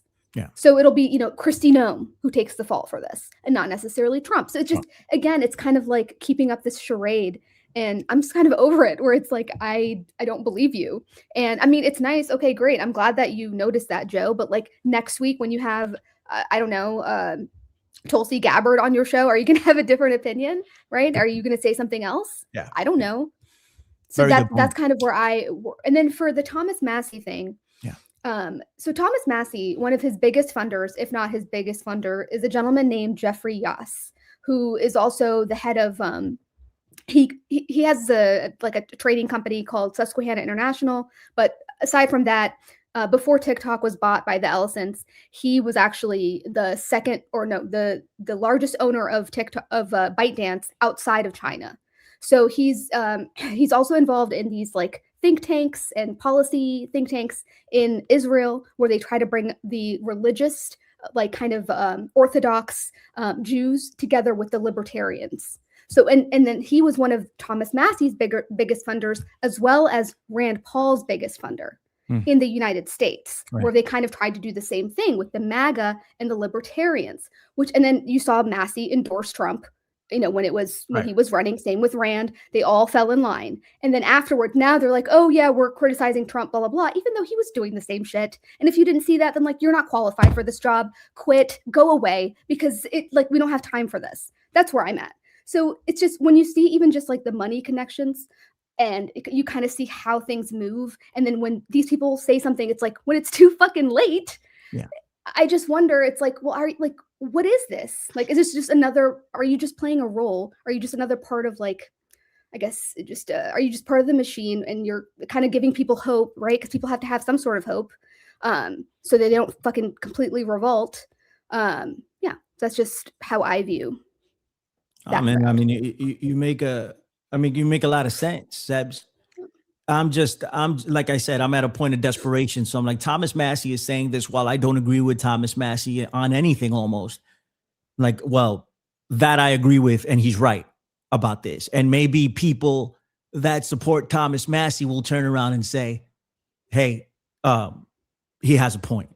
Rand Paul has no spine whatsoever. The only reason he's going up against Donald Trump is because Donald Trump didn't invite him to the freaking Mar-a-Lago guest house. Some nonsense that Donald Trump just cut him off out of. He couldn't go to the what is Congress's picnic or something. He was not invited, literally, because he was. I don't know if that's the only reason, but I think that there might be something there with Rand Paul.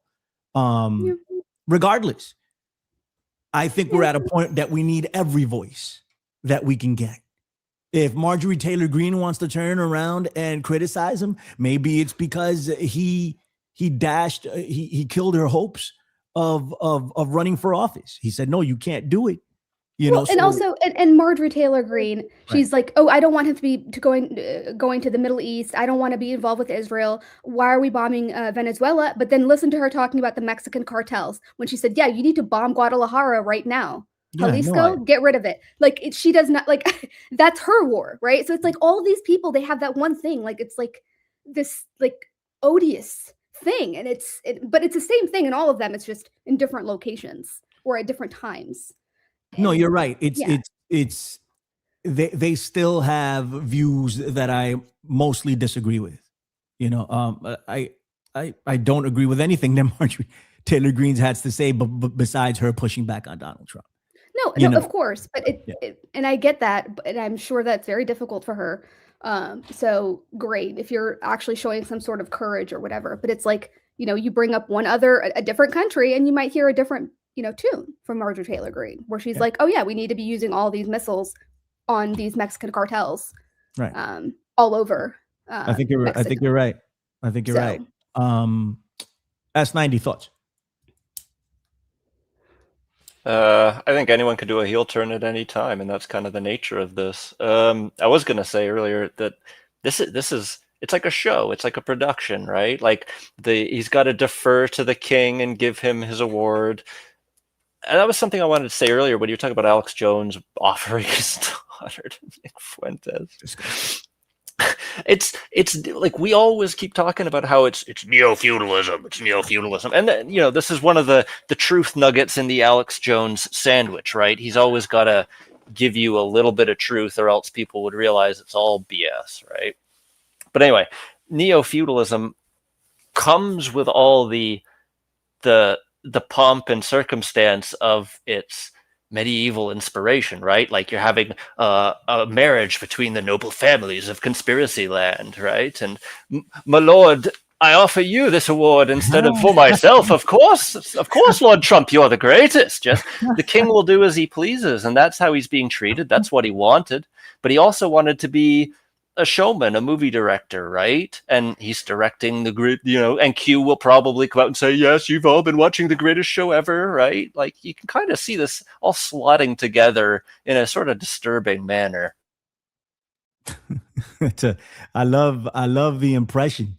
And it almost like breaks that fourth wall, right? Because like it acknowledges that it's doing this thing, even though it's like acting like it's a good thing, but it's like, yes, it's all a show, but this is all real at the same time. And that kind of goes back to the thing that we were talking about earlier about like what is real, like it's what people want, right? They want to be saved. They also want to be entertained, right? People want to be sold things. It's doing this machine is doing all of these things to basically destroy any vestige of the way the world was before and remake it in question mark, remake it into what, right? Like, we don't know what.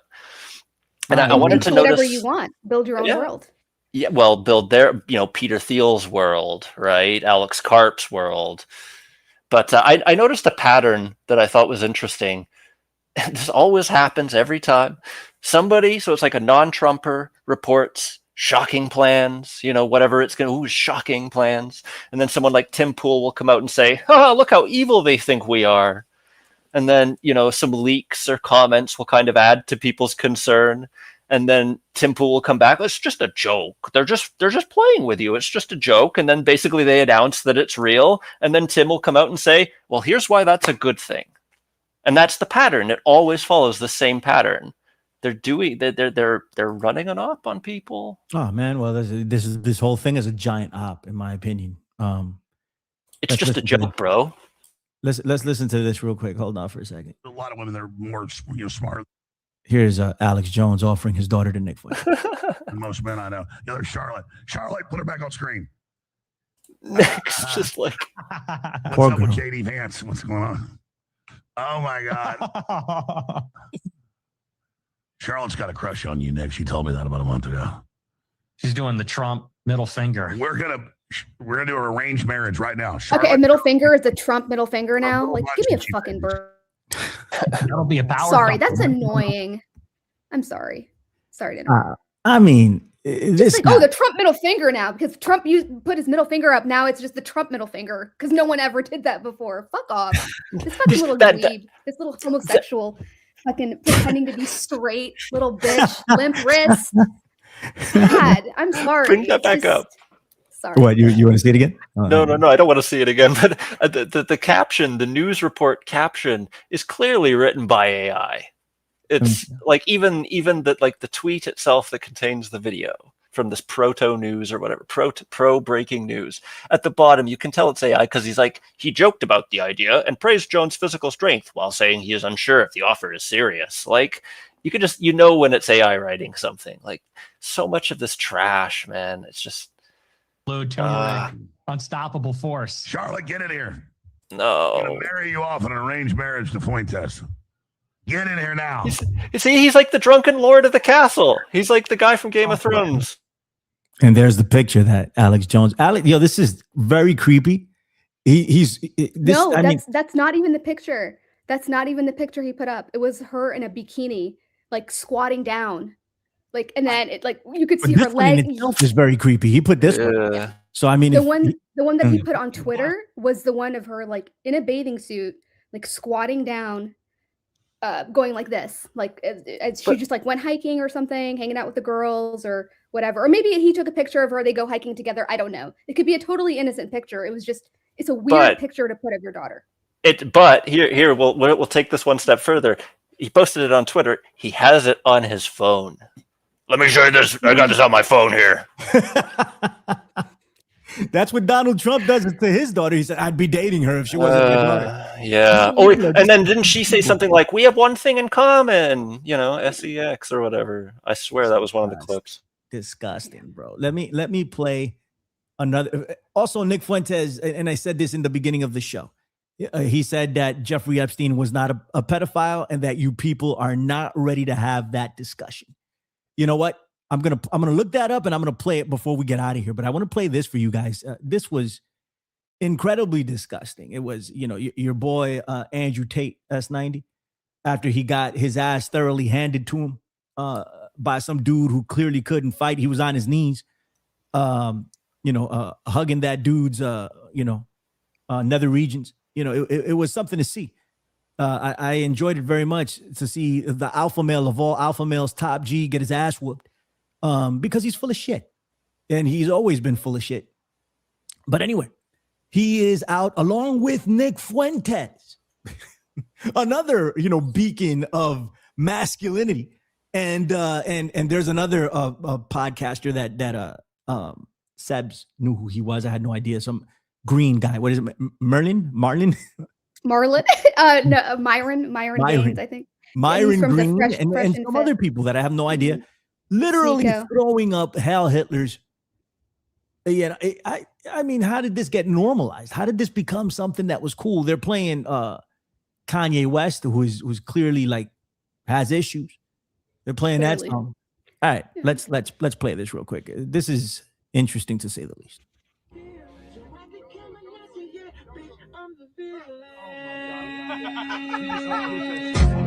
Juice man! They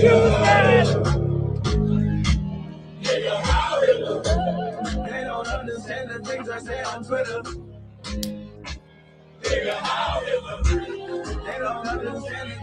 It's just a joke, bro. Look at this. It's Nick Fuentes back there. There's Tate in a pink suit. They're on a party bus or something. I actually think I have something related to this potentially. That's that. Yes, Twisted. Yeah, he is a former Fed. That's He said the Myron. green guy, right? That's you mentioned that. Yeah. He's East African. He's originally he's from Sudan, I believe. So incredible. Unfortunately, we have to claim him. But y'all could take him though, if y'all want. Oh, I thought he wasn't the one in the pink suit. No, Tate was right here in the beginning. He just left. No, the one in the pink suit is Tate's brother, Tristan. Yeah. Both And one of the want- other guys that's there, like the youngest one, I think he's like 19. He goes by Clavicular, and he's one of these look smacksters where he'll like literally give himself microfractures on his cheekbones to like make them grow a certain way, and like he's got all these like surgeries and a lot of like testosterone and was it HGH? hormone? Yeah, HGH, and he's like all about that. He's part of that world. So he was Go ahead. involved in a car accident recently, wasn't he? Didn't he just run someone over like a week ago while he was live on Jesus. stream? Clavicular? Yeah, no, he's famous for something recently, not in a good way. Oh. He caught something live on stream. And he's out here partying in Miami after that happened. I'm not sure so I'm curious if this is recent or not, because I sent something in chat, Billy. It's an X from Sneeko, your favorite, and from Sneeko. Okay. And it was a strange happenstance, we'll call it. It feels, we're just going to call it it's one of these, it's a part of the show. Okay. And apparently it's Sneeko and Nick Fuentes are randomly walking around and meet another famous YouTuber who's busy getting slapped in the face for content or whatever. And it's just another one of these instances of, it's so random how these people just, it's such a big world, and yet these people are always just seeming to run into each other all the time. Mm-hmm. They're always hanging out with each other. They're always at the same Denny's or whatever. It's such fake BS. It's such fake BS. I'm sorry. The whole setup is just, it's too scripted. The world's too big for this. Does anything like this happen to anyone else here? Or, am I just like a hobbit who doesn't leave the Shire or something? I don't I'm being genuine. Like these people want to be seen. They love the notoriety. They love the attention. So it's very easy for them to reach out to each other and want to hang out with one another and flex, right? True, Like, I'm hanging out with Andrew Tate, the alpha male of all alpha males, and he's like, I'm hanging out with Nick Fuentes. These people, Nick Fuentes went to the White House. Right. They self-reinforce. Right. They reinforce each other in a way, right? Like they've already got each 1 million followers, and then they hang out and somehow they each come out of it with, say, 1.1, just using round numbers for ease. But I just don't feel like, I don't know. I feel like that kid, you remember David Goes to the Dentist, one of the really old memes. He's like, is this real life? And it's like, I'm looking at these videos and that's how I feel. Like, is this what real life is like? Or or is this a script, right? Is this BS? Well, And- especially because like they're merging the politics with it, right? Like who's like on a party bus, going out, like you have girls or whatever, and you're talking about political stuff as like young people. Like, I mean, I'm sorry, it's just usually you're like listening to music, not Heil Hitler. I mean, whatever tunes you're into, but like you're not really mixing the political stuff. Usually that's separate, right? Just those are separate worlds. It's almost like everything's merging. It's weird. Yeah, it's it does feel like that. It really does. Right? It feels like it's almost like that rule where it's like every internet conversation has to devolve at some point into the mention of Hitler. I can't remember what the name of that law is. It's kind of like that. It feels like in a way, but it feels like I don't know. Nothing about it feels organic. Like it wasn't like this when I was a kid. No. You know, there's definitely something afoot. There's something is being injected into the mental diet of the youth for sure. All right. I'm trying to that clip you sent me for some reason is not working. S90. And I do have a clip. That's strange. It's just not working on my end. I don't know what the hell I do. Sometimes that happens on my end. And I'm like, I do want to play Nick Fuentes saying that Epstein is not a pedophile. And I couldn't find that online, but I do have it on Instagram, so I have to email it to myself. So give me a little bit of time and I'll play that and then we'll get out of here. Sounds good. Go ahead, Sebs. What's up? No, I was gonna say I saw Candace Owens' response to him saying that, and she just completely clowned him. It was actually hilarious to witness. Candace Owens responding to him saying what? To him? Saying the Epstein 14-year-old girls not pedophilia thing. What did Candace Owens have to say about it? Well, she called him disgusting, and then she basically clowned him. She said that the way he talks, he sounds like a what is that show called? The Housewives. The reality show with the housewives. What are they called? Real Housewives. She compared him to a Real Housewife of LA. And in the way that he speaks and like kind of his mannerisms and stuff. And she basically just called, she's like, well, he's gay, and just kind of like it was really funny. You'll have to, I can send you the link. It was at the very end of one of her live streams a couple of days ago. Do send that to me at some point. All right, I have it here. Yeah, I'll send it to you. Let's do this. But she plays that clip on there too. I got you a spare of the other one too, Billy, that maybe will work. It's just interesting to see it.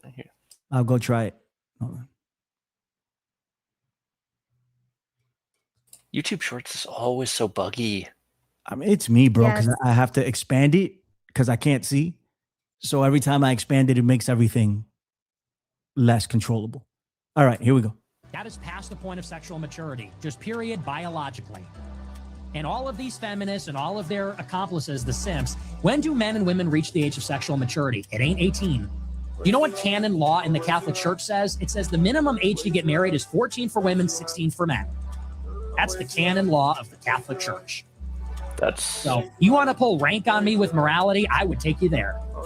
And by the way, that's how it was for thousands and thousands and thousands of years. Do you know when age of consent became a thing? Like 30 years ago. That is a second wave feminist artifact. But you people are not ready for that. Feminism is the matrix.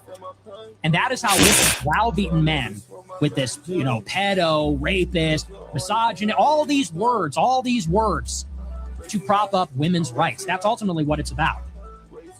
It's about women completing high school and going to college. But after the age of 14, there you go. That wasn't even the clip, bro. I've seen the one where he even straight up was saying, I think it must have been right before that, where he said Jeffrey Epstein. He was talking and he mentioned Epstein, and then he started on this tirade. This is the most recent one when he gave his explanation why. This is him doubling down.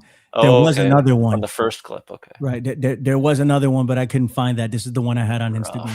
That's all right, but yeah, there's you have even another one. Please send it to me, and I'd love to take a look. All right. That's it. Let's get up out of here, guys. My name is Billy Ray Valentine. This has been the Gorilla Underground. Say what's up to everybody, man. Who's in the chat? Let me say what's up to people. Let me get out of this. What is this? Pentagon ready. Oh, that's that other thing. We already went over that. Boom. All right. Let me say what's up to everyone who's here. Twisted is in the chat. What's up? Birdhouse Blues is in the chat. What's going on? Dustin Helms, how are you? Karen Carpenter, what is going on? Hope everybody is doing well. What else do we got? Thomas Clay is in the chat. What's up? I saw A-Track Brown in there before. Guard Goldsmith, what's going on? How are you? Hope everything is well. Hope you're still listening if you can. Dustin Helms, what's going on, my guy? Hope you're doing well. Everybody else, thank you for tuning in today. Thomas Clay, what's going on? Let me see. We are at 107 strong across platforms. Thank you for thank you for stopping by, for pulling up, as the young people would say. Sebs, what's up? Tell the people where they can find you. I am around and about on Twitter. Sometimes I'll come on here, but usually once classes start back up, I'll be back to my hermit ways in about a week. So how's everything going with classes? Good. Not bad. I mean, so it's like my classes that I'm taking and then classes that I'm teaching. So it's like kind of balancing both. But I finished my syllabus for today, actually, for next week. So that's good. And then as far as the class I'm taking, it's going pretty well. It's just a lot of work in 3 weeks, plus prepping for everything else. So, but it's the life I chose. So it's okay. All right. Beautiful. Beautiful. S90, tell the people where they can find you, bud. Pretty much just on X, and I don't even really post there. Whenever I come on your guys' show, that's about it. I put something in there from Chris Burnett on X. It's the Fuentes clip. You can watch it later, buddy. Hold on. You want to pull it up now? If you want to. It's just like there's 3 videos, and it's the one in the top right. And he just starts he says, I hate to break it to you, but it's not because they were trafficked above the age of, and he goes on this huge tirade about Epstein. Like, this is going to be an unpopular opinion or something, right? But somebody's got to say it. Like, yeah. So which one was that? The last one you sent? Chris Burnett on X. I said, there, Billy. I see it. I see it. Hold on. There's a YouTube clip too. That's not the one you're talking about, right? No, that one's from Sep, and I'm not sure what that one is. That one was the Candace Owens thing with the timestamp. All right, let me try this. Hold on. Kill some time, S90. All right. Well, say something provocative. Conspiracy was created to destroy the old world and create the new world order, and that's why conspiracy theories exist. Okay, I think we got it here. Ladies and gents, hold on for a second. Say another thing that's very provocative. This one's on you, Seb. Sorry. Provocative. Oh my gosh. The CIA doesn't need to infiltrate your movement because you'll screw it up yourselves. So I love that. Yeah, pretty much. I love that's where I'm at. So stop calling people feds. It's annoying. Right. Anyway. Not everybody's a fed. They're just stupid. I got one more controversial opinion. Billy, you should stream more. Yes, I agree. You should stream more. I should. I need to do so. Then you can have more cool guests on. I need to really reevaluate my life and figure out what the fuck is going on. All right, let's see. Let me play this shit. Supposedly, it should be the top right one. Is the first of the. All right, this is that. It already started. Somehow. This whole pedo thing, it's like, is it really pedophilia? I don't want to be the one that has to say it, but I guess I'm being forced to say it. It's not really pedophilia, okay?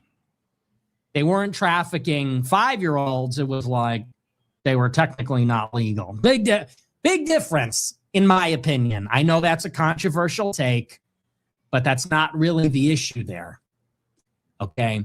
The issue is not that they were barely legal teens, which is what it is. It's horrendous. It's awful. It's pedophilia. Okay, relax. No, the issue is that Epstein is a Jewish spy, probably working with Israel. But don't forget, this is all about feminism or something. Israeli intelligence. There you go.